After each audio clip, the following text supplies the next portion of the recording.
Hello everyone, this is Red Nomad, and I'm going to be talking about why being a travel tech is kind of awesome. I've been a travel tech for 3 going on 4 years now, and I'm going to go ahead and share some of my experiences.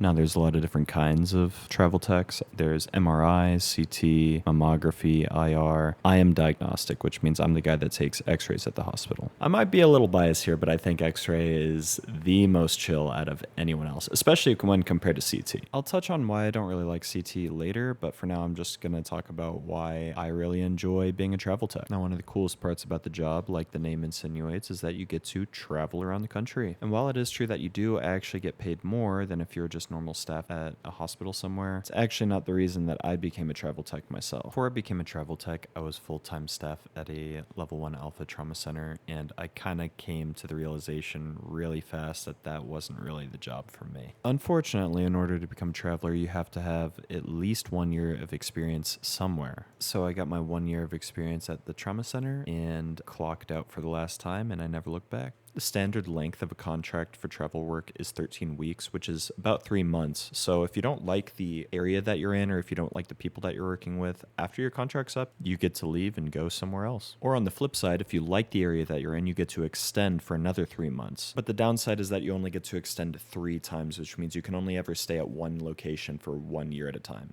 Max. Typically, travelers don't do this. They'll extend once, maybe twice. In the years that I've been traveling, I've only stayed at a place for a year a single time. And I've also been at locations where I've only stayed for 3 months. So it really does come down to how you feel about the location and if you want to renew or not. Another great side to this is that you really get to choose which shifts you want. Like me, I'm a career night shift worker, so I only accept night shift contracts. And since I'm a guy that prefers 410s compared to 5/8s, I really only accept those contracts as well. Personally, I'll never work 5/8s ever again. I think that is a very dated schedule norm. And some people really like 5/8s and they'll never trade it for anything else. So at the end of the day, it's whatever works for you. And that's also another thing about this job. You get to meet an insane amount of people from all different walks of life. I have experienced countless culture shocks within my own country. I took a contract in a location that was population 62,000 people, and a lot of people in that town thought that it was the hustle and bustle, like the big city. Now, being from one of the biggest cities in Texas, this was really interesting to hear. Also, quick side note, what's up with cinnamon rolls and chili? Like, that's a Midwest cuisine? I thought that was fake. That's actually very real. There's also something called ham balls. Now, the first time I heard this, I thought they were pulling my leg because it sounds silly, but it's very real and it's actually very good. And that's one of the real beauties of traveling, is that you get to go and experience so many different American cultures. Some people may see it as a negative, having to be exposed to new faces every 3 months, but I really like it because you gain a ton of new perspective. And overall, I feel like that I've grown a tremendous amount as a person simply because I've gone out and experienced so many things that I just never would have experienced otherwise. But it's also completely understandable if you don't really like meeting new people. I mean, meeting new people is very stressful. It's very uncomfortable. Always being the new guy at the workplace, kind of nerve-wracking, you know? And I only say this because I'm a very introverted person myself. But along my traveling career, I have met some truly phenomenal people. And I actually mean that in every sense of the word, because I've met some really awesome people and I met some really terrible people. And of course, that's going to happen no matter where you go. But it probably happens a little bit more often if you're basically starting a new job every 3 months, you know? Speaking of starting a new job, another really cool part about being a travel tech is that the expectations of you are not the highest. Now, I'm not saying you can just sit on your phone all day and just like slack off all the time. But from what I've experienced, they really don't hold you to the same standard that they hold their local employees to. Like, you're not expected to know every single protocol. You're not expected to know all the ins and outs of the job. And working in a hospital, there's typically a lot of things that need to be learned. Now, of course, they train you on everything and they say, hey, this is what our protocol is here at this facility. But if you mess up here and there, they're not going to threaten to fire you or anything, which is pretty nice because every facility has completely different protocol when it comes to what they want and what they expect. And changing jobs every 3 months, it can get a little confusing with what protocol is what. And what I mean by protocol, it's just the pictures that the doctor is expecting when he orders a series of images. So you really do got to pay a little bit more attention just to make sure that you don't accidentally send wrong pictures that the doctor didn't really ask for. Now, I have heard horror stories of some travel techs that just kind of screw off all day and don't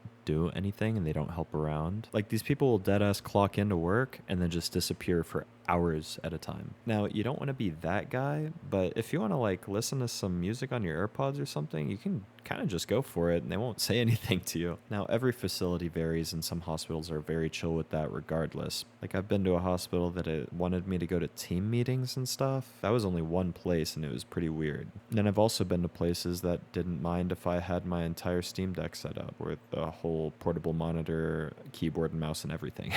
Now, I am 98% sure that this is strictly a night shift thing. I think day shift, no matter where you go, is significantly more strict than night shift could ever be. But as long as you're not causing any problems and you're actually doing your work, you really get to do whatever you want, which I really like because my job inherently isn't that stressful. Now, can it be stressful? Yeah, of course, especially if a trauma comes in and gets a little crazy, or if a patient is just being a little bit too nitpicky about things, or if you're dealing with a super drunk person or someone that's tweaking on drugs, it can get, kind of crazy sometimes. But I don't have to worry about deadlines. I don't have to worry about work once I clock out. I leave it all at work and I don't have to think about it. But that's not exactly a traveler thing. That's more so of a healthcare thing. We don't really take our work home with us. And something that I do probably a little bit more often than I should is that if I'm asked a question that I don't know the answer to, I just say, hey, I'm a traveler. And they kind of just leave it at that, whether it be like nurses or doctors, like kind of just accept that as an answer. And while I do try to be as knowledgeable as I can be, sometimes you're just going to get blindsided by questions you truly don't know the answer to.